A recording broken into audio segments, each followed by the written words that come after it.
Welcome back to Kino Summer Series, first of the year 2025. I'm with Scott Keith, like usual.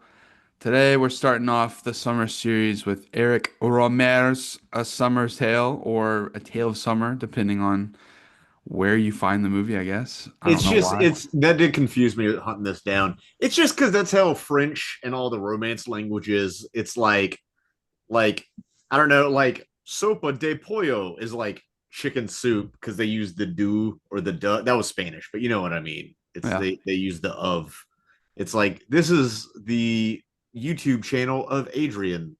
but yeah. That's yeah. Well, it was like I had such trouble because I don't have HBO Max, so trying to find this movie otherwise was really hard. And then I found it on to rent on Prime, but it was A Tale of Summer and it said from 2014. I was like, "What?"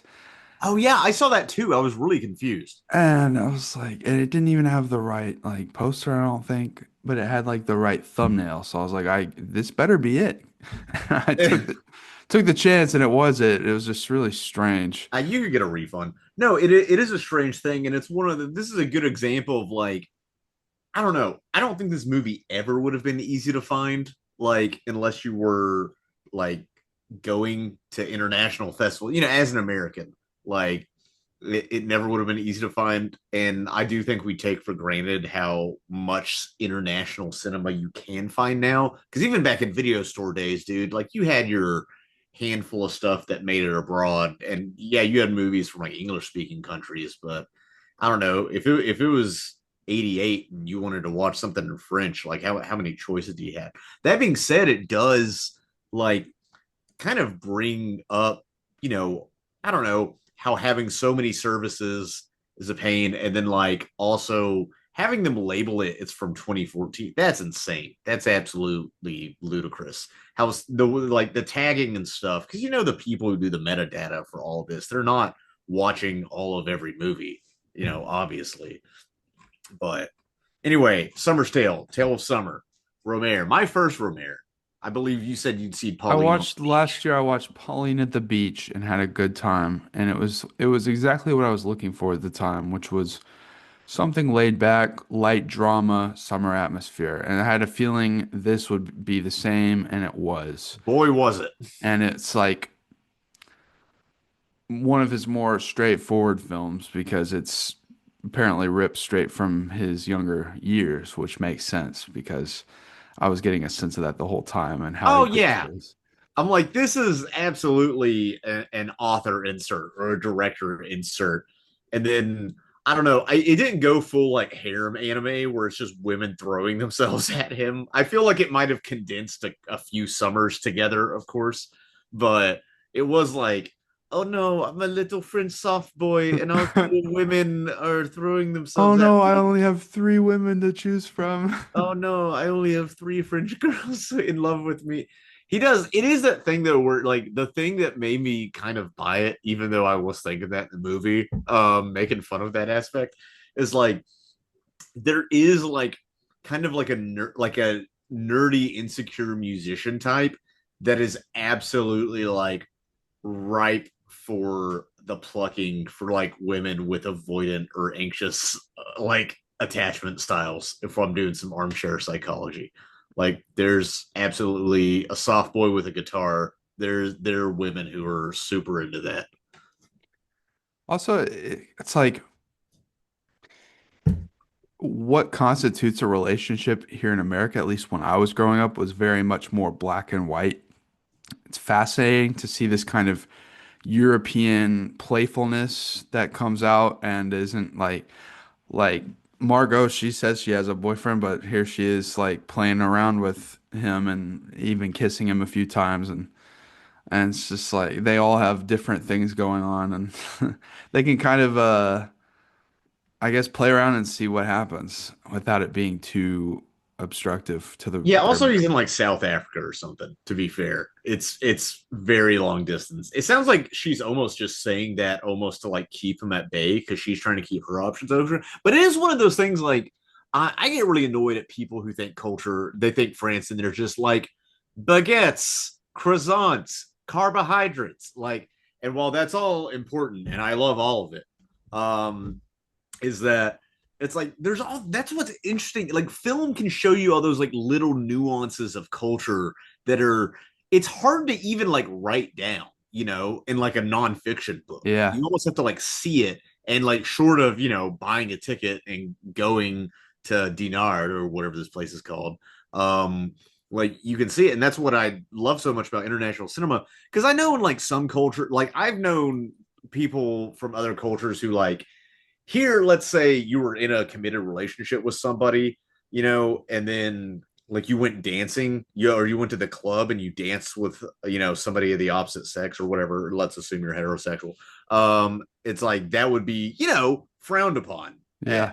at the least. At Some the people might even least. consider it cheating, but I know in other cultures, like that's as long as you don't like take them home with you, it's like okay, you were just like having fun dancing, Um, and it is that I can't speak for France. I don't really know a lot about it, except but I yeah, this movie was one of those that I don't know, almost makes you nostalgic for something you never experienced, Very much so. and it is nostalgic of like, you know yes, I've been to like the north, like that kind of North Atlantic beaches. I've been to the Mediterranean, though this isn't in the south of France, it's more north.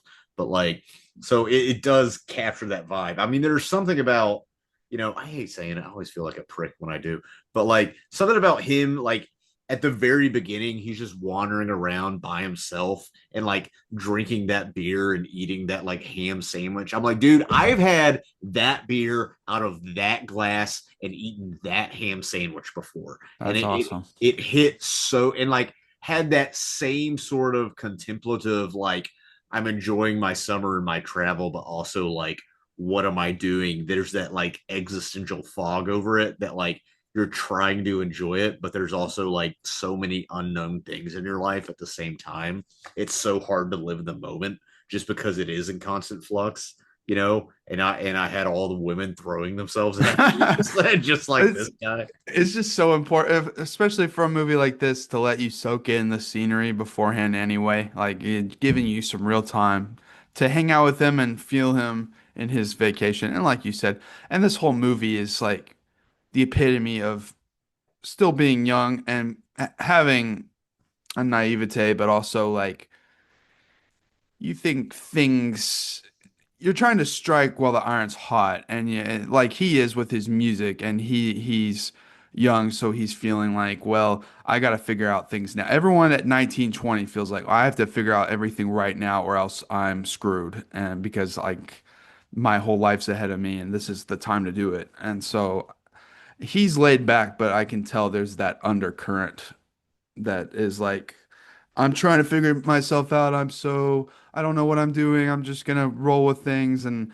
should I stay? Should I see this girl? Oh no, but I'm waiting on what's her name, Mrs. Blonde, Oh yeah, the you know your so-called girlfriend. yeah, so-called girlfriend who you won't stand up for yourself, so she's able to toy with your emotions depending on what her mood is that day. Yeah. Yeah, this is definitely one of those movies where I wanted to like thrust my arms through the screen and grab the protagonist by the lapels and just be like, just hit it. Maybe this guy just needed to jerk off. Maybe that was his problem. This is one of the. There's a subgenre of movies where I'm like, if people in this would just jerk off first, There's a fair amount of movies we do on this show that yeah, are like, where I'm like, if they would just get it out of there, they would like have that post nut clarity, and the whole plot would be different. What plot there is in this movie?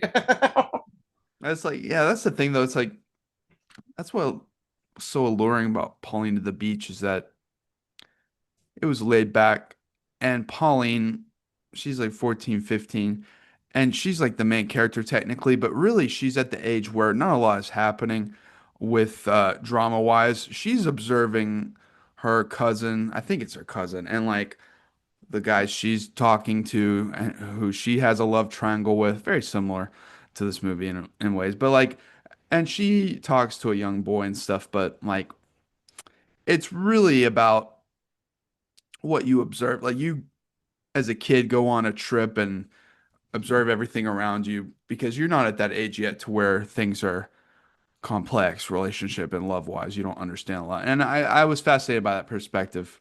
And the girl who plays Pauline is the girl who she's grown up now and plays Margot in this film.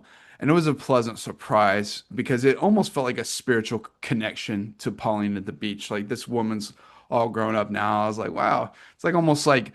It's almost like my dad showed me a picture of my cousin and was like, "Hey, look, your cousin, look, they're all grown up now." And you're like, "Wow, that's cool to see, doing their own thing."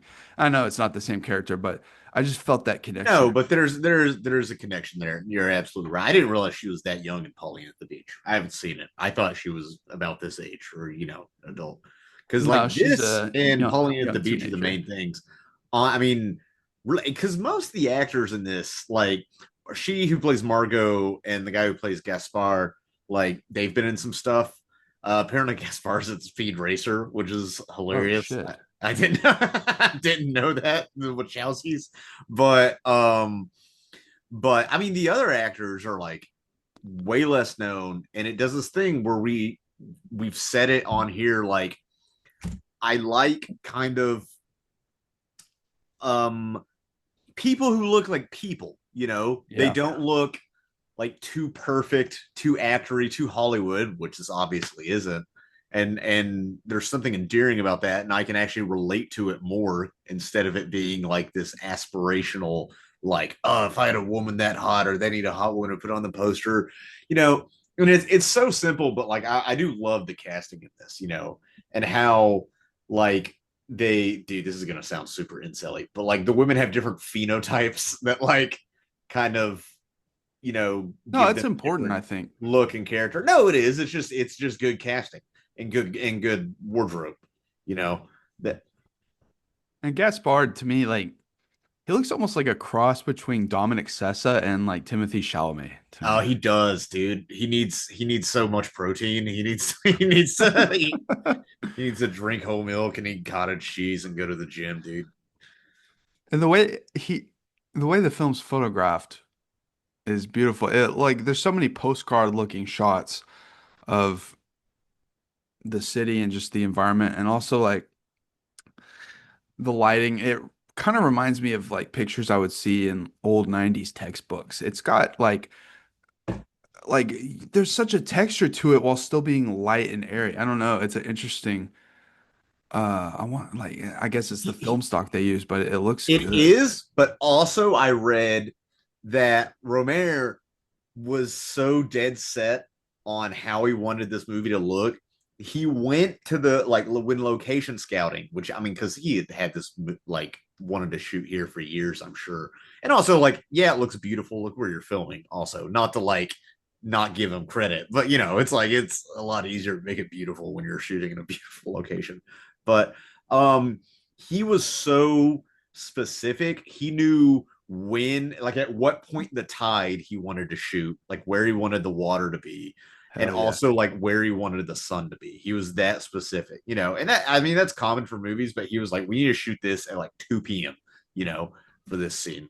Um, it's similar to, I read, and this is on the other end of the spectrum budget wise, but for Dune, they had like modeled everything in Unreal Engine 5 and could like change the time of day to like see how it would look in the movie, stuff Yeah, like Rohmer should have done that for this. yeah. Rohmer should have gotten Unreal Engine 5 for this movie that came out in like 96. But Can you imagine if it's just like, I modeled Dinard in Unreal Engine I 5. So. spent 150,000 on the movie and then I got an additional 27 million from James Cameron so I could model it. The put like an Assassin's Creed game in there, dude. I don't know for sure, but I have an inkling that Rohmer had to have heavily influenced Wes Anderson in a lot of ways. Really? Yeah, just like not the same cinematography at all, just like style. Wes Anderson loves French cinema, and I think this is one of those that he probably latched onto atmosphere wise.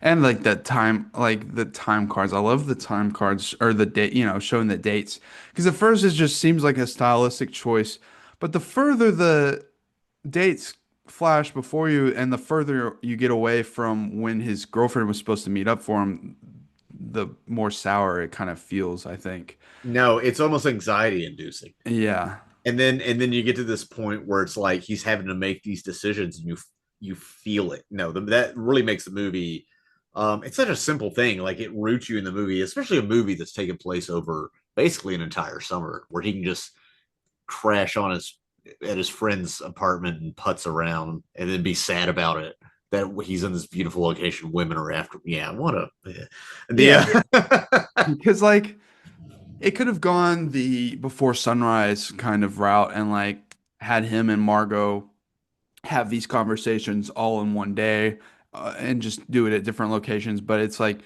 they're having different parts of this conversation over many days, and I think it's because it's an interesting way to do it, and to show that they're continuing to have budding conversations over this time period, but also like I don't know, it adds to that inching closer to when his girlfriend's supposed to show up, and then yeah, I like that. And I like that she has so many different nice summer outfits like every single day. It's like meanwhile he's always wearing just like pants and a plain shirt. right. Well, she's I don't know, she's a piece of work. Everyone in this movie is, Yeah. like I wouldn't date any of these women. But here's the thing, I would have when I was younger, Yeah. probably. Like if Margot, even if she had given me mixed signals, if she had come on to me at all, like I would be smitten. I know I would if I were like. And also, we say this is another cultural difference I want to go back to. We say when you were younger and you said like 18, 19, it is interesting. It's like Margot has a PhD and she's still like it's just that different. Like in America we're like pressed to grow, like find a path or to grow up quicker than I think in a lot of Europe where Yeah. like the joke is they live with their parents until they're 30 or whatever. Um but It it just is feels interesting. like they're like 19, 20, like budding. That's what it feels like. Like the especially his naivety with relationships and women and stuff. It feels like really young to me. Yeah, I don't remember how old he's supposed to be, but he's in his 20s, um and because he talks about he's like studying math, I think, which is interesting. It's a really interesting thing to where he's um like he studied math and he has a math degree because that's like the practical thing, but he clearly wants to do music. And a lot of people say, and I don't know how this works, but like there's a similarity in math and music, or that there's a connection. I don't know how what time signatures. I don't understand it, but it is interesting. It's like okay, he has this kind of brain that's like sort of analytical and creative. Because I think at like higher levels of math, you do have to be like creative because you're doing like proofs and stuff. It's not just like solve X. I dated a math major for one summer actually, and I couldn't even understand her classes. Like she would tell me what classes she was taking. I was like, I don't even understand this. She's like, yeah, the answers were like a paragraph. I'm like, that doesn't. I don't understand this. But um, it's an interesting thing where like you can tell he's torn between like the practical and like what he wants to do or what he think he's supposed to do. I wonder how much of this is like he had a budget, right? I don't know how much he had, but it's pretty low budget movie. So I'm wondering how much of it is like guerrilla filmmaking, like just we're gonna these people are on the beach, we're just gonna film in front of them. Fuck it. It seemed like at least some. Yeah, I don't think these are extras. There's no way, because at the end, I was noticing when he was getting on the ferry, one of the moms with her two kids was like giving the camera an angry look, and I was like, this has to be like not completely staged. Oh yeah, no, he's just getting on there. No, it probably is. I mean, what do you know, depending on what camera he used, you could probably just be like, yeah, I'm out here filming some beach footage. I'm not filming a movie. We're just like hanging out. We're doing stuff. Yeah. Um, it probably was. Um, kind of shot guerrilla style. I don't know. Also, like, what do French police do in Dinar? Like, if you're not really bothered or anything, they don't like shoot you. You know, if you film without a permit here, I don't know. Yeah, I just thought it kind of added an element to the film to me. It's like these people are just like it's just these folks walking around and talking. It could be, I don't know, just Well, it's two friends that you know. sometimes you can tell it's extras, or in even like subconsciously you can kind of tell, but there is something like so fly on the wall about it, that it really does add to that and add to the illusion. I think there's like a simplicity to these relationships that only works because they're young. Because at least for me, at the age I'm at now, there's so much of this I just wouldn't put up with at all. No, And when you're younger though, and you're trying to figure things out, and also you really want to get with someone, you'll put up with wishy-washy behavior. But it's like, no way. If I was like in the dating pool now, I'd be like, nah, we're not doing well, this. and it's weird because there's so much wishy-washy behavior in the dating Yeah, now. Like I was thinking earlier when we were talking about like culture and like different relationships, like now the term situationship is like way more common, yeah. and it sounds terrible. But But also, it's it's like also if you're in a situationship, are you still tied down? But then like some people get mad if you start talking to other people, but it's like you guys aren't official, right? That's why it's a situationship. It's like, yeah. what are we doing here? Being emotionally immature and not just being able to say what you want or what you don't want, Yeah. or just admit that, like, I mean, I don't want to commit to you, but I want you to commit to me, which is incredibly not cool. Um, but do you think Gaspar's a virgin? No, I don't I think he don't. is. I think he's been I around a little think bit. yeah, I think he's inexperienced, but he's not like a virgin. Yeah, he's clearly inexperienced because he's naive enough to like not see the writing on the wall with his girlfriend at all. His I don't even call her a girlfriend, dude. Um, I mean, I don't think he's ever had a serious relationship, you know. Yeah, I think it's all been like 3 to 6 months, like flings and stuff. yeah. Because like it's one of the most aggravating aspects is Lena or whatever her name is. It's like the only reason they met back up was like circumstance. She happened to see him and run over to him and like, "Oh, you're here?" It's like you weren't looking for me. And like that should have been enough for him to be like, "Nah, we're done." But he can't like figure things out. Like he is delusional. And it's the fact that he says that Lena is his kind of woman. Like, even if she's not the ideal woman, she's his ideal woman. I'm like, what the fuck are you talking about, dog? But it's. I mean, I understand like having types, or something, but Yeah. there's also like this, you can use it in an excuse, like if you're afraid to pursue someone, or if you're afraid to commit to something. One, you're like, oh, they're not my type. When that's the problem with so many, like it's so hack to say at this point, but like part of the problem with like online dating is it seems, especially in big cities, it seems like there's always somebody better around the corner potentially, you know, and I think that's kind of mentality. I don't think that's what's happening here. I mean, it's a little what's happening here, but Yeah, go also, watch the materialists, people at home, and that's pretty damning in that way. yeah. But just like the aspect of, oh man, yeah, I can't get into that right now. No, no, no. I still need to see it. I might I see it know. this weekend or at some point. But There's a lot of stuff I need to see. it's also the kind of, I think he kind of secretly sees himself as someone who might be not only hopefully a visionary when it comes to music, like he probably thinks he's onto something, but also he might be the type that sees himself as like this tortured soul, tortured artist. Yes. And it's just like it's fun to watch now. Like as if I would have watched this at like 18, 19, I would have probably identified it with him or something. Be like, yeah, they just don't understand you, bro. But this is apparent though. He's influenced by that guy they talked to who sings that sea shanty. So he makes his own sea shanty, and he goes with that second woman. What's her name? Uh, It's Celine. Celine.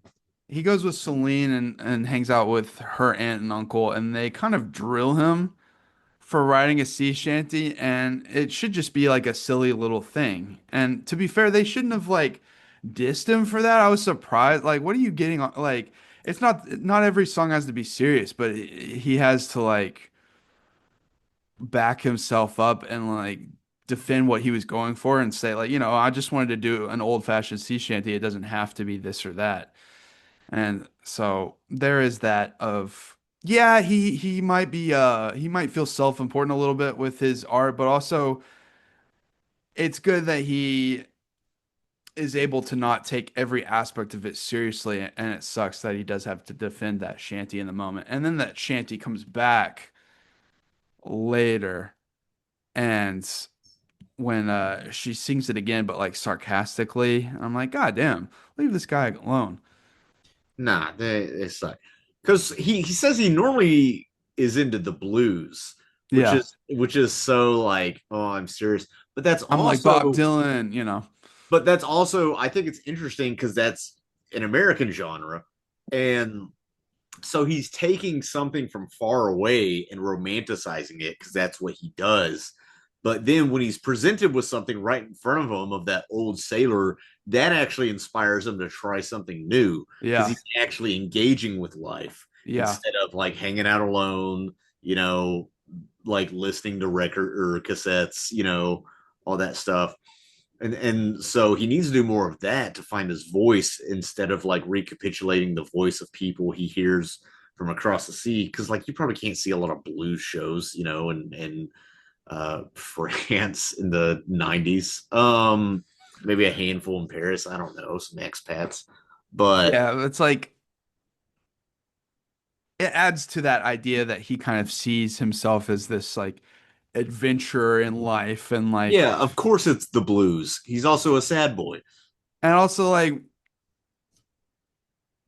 she calls him I think it's Lena that calls him bureaucratic and it's totally unfair because but also because he sees himself as this guy with who hey, I'll just write this sea shanty on a whim, but she says he's just a common tourist. And but he kind of needs to hear that a little bit because he was before he was talking to any of these women, he was just holed up doing lonely stuff and kind of perpetuating this sort of contrived uh artist like tortured artist thing I was talking about. Like you don't have to be you can go out and do stuff and talk to people. You don't have to be with Margot to talk to this random guy who sings sea shanties and stuff. But yeah, it's like up until that point. But she missed his entire summer. So what does she know? She hasn't seen him go out and do anything. I don't know. But I wonder what Eric Rohmer actually got into for this to be, kind of based on It experiences. is it is something in because he doesn't really reveal it, but like there's something about the whole sea shanty thing that's so weird and specific, Yeah. like interviewing the sailor and stuff. And it could be as simple as like he had a good conversation with a sailor at a bar one day, and like that inspired him to, write about it or something. Because the guy's living an interesting life, but no, it does make me wonder, and it makes me wonder like was he this mopey? you know, I don't know, with the kind of movies he makes, he might have been. This is definitely like a good double feature with Pawnee the Beach. So many similar themes and similar tone and similar just atmosphere. And I'm wondering like I need to see a wider scope of his filmography. It's kind of hard to grasp just from these two movies what else he's like because a lot of people say this is his most like straightforward film. So I'd like to know what else, what other kinds of movies he makes, I I guess. mean, there's the whole four seasons. Yeah, I know. I'd like to watch a few more. I want to watch the winter one. I think that's the one Dylan told me was the best one, but I could be mistaken. The way he didn't release them in this order, but he says it starts like spring, summer, fall, winter. Like the Yeah. quartet should be watched in that order, which we already messed up on. I don't But think it matters, I don't think but it matters. I think that's just a director being like, "This is my art." yeah, because yeah. Otherwise, there's a box set on Criterion. That's the only reason I learned about this guy. I feel so behind on certain things, but There's 1,000 directors, good ones, and 10,000 bad ones. Um, because I'd heard of Pauline on the Beach. That rings a bell, but I think I don't know. It might have been from you. I don't know. I put it in my video last year about like atmospheric summer movies to check out. Oh, that's probably why. So, Go check out that video. and I was like, I want to watch more of this guy's stuff. Oh, he has a few other Somerset movies. I'll throw one on the summer series for next year. And here we are. I can't believe it's already been a year. We've done so many summer series when you think about it. Like, yeah. Anyway, anything else on A Summer's Tale? You know, I hope Gaspar finds love. I do love that, like, in like almost comical scene of all the women calling him at once and like, oh, I want to go on this we're gonna plan this trip, et cetera, et cetera. Oh well, now I want you to come to this party. Like Oh what man, an escape go like that's crazy. it's so funny. This is also one of those movies where it reminds you of life before cell phones, and they're like, "We have to meet here at 2 p.m." Sometimes they just be like, "We have to meet here at 2 p.m." and then walk away. And I'd be like, "Dude, I would forget that. I would be a terrible There friend." is that old world aspect that it captures. There's no like the only phone he uses is that old fashioned one in his room. They still write letters to their partners and stuff, and it's just very, even though it's 1996, it feels so old. Like it could be from like the 60s or something. Yeah, dude. No 9/11. How would 9/11 change this movie? I think it's for the best that he did not go on that trip with his quote unquote girlfriend because like she runs away from him literally and then she calls back and said, "Oh, I was just in a bad mood." That's a bad mood, telling him to like it's over, get lost. I don't want to deal with you anymore. Yeah, okay. And she's so narcissistic that she's like telling him that she's so much better than all the men she's had around her and acts like every man is a problem and like sleazy and trying to think about sex and all that and that she deserves better. And it's like, yeah, you the way you're talking, you seem like the problem here. No, it's if it smells like shit everywhere you go, uh, check your shoe. You let a guy on for an entire summer, but yeah, it's the men's fault. Okay. It's like that He's a was the most feminist, dude. like one of the more narcissistic characters. Even as brief as she was in the movie, it was very impactful when you finally do meet back up with her. I was like, yeah, here we go. So I did find that, and because like he was so looking forward to going on like a trip with her, and then the way she kept dwindling it down to like just a few days, and you see that look on his face.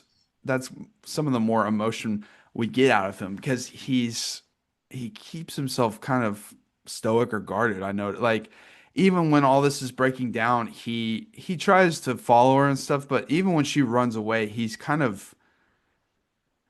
just like, all right, well, whatever. And he turns around and like walks away instead of like the romantic, like, oh my God, please come back, take me back. He's kind of just like, oh, well, No, it's bottled up. I'll figure it out, I guess. But, so yeah, that's Eric Rohmer's A Summer's Tale. Next week on Summer Series, let me pull that up real fast. Trying to remember what it is. Let's see, 2025 episodes. Oh. we're doing Minority Report, which I've never seen before. One of the few Spielbergs I've never seen before. So look forward to that. I've kind of mixed it up where we do some that are, set during the summer, have that atmosphere, others that are just summer movies, you know what I mean? Like you go and see them because they came out in the summer and it's kind of that kind of thing. So, I think Minority Report. I'm excited for this one because I have seen it, and I like Philip K. Dick, the author whose work it's based on. yeah. He made that little book that inspired that little Blade Runner thing you like. Um, And it's like, and it's a good movie to revisit in because it's you'll see it to sure. revisit in this day. And after rewatching all the Mission Impossibles last month, I'm like on a Tom Cruise kick. Like, yeah, let's Yeah, we keep going. gotta hail Xenu, man. Have you seen Vanilla Sky? No, I need to. I haven't seen that one. That one, some people really love that film. But like, I feel like there's some polarizing thoughts on it. So, A lot of his earlier stuff I need to see. Like I need to see Cocktail. I need to see like all do sorts. you though? I don't know. Maybe. Cocktail's a pretty vapid movie. Oh, is it? Yeah. Might be worth it for like how 80s it is, you know. But you've seen Risky Business? No, I haven't seen Risky Business. Oh yeah, there you go. That's the one I need to see. I haven't seen it since I was a teenager. I'd like to revisit that. Anyway, this is not another Tom Cruise episode. We'll see you next week for Minority Report. Thanks for watching. If you want to support us, we have plenty other summer series from the last 5 summers. Go check those out, or maybe 4 summers. But and then I've got plenty of video essays out, etc., etc. If you want to follow us, it's in the description below. Thanks for tuning in. We'll see you next week.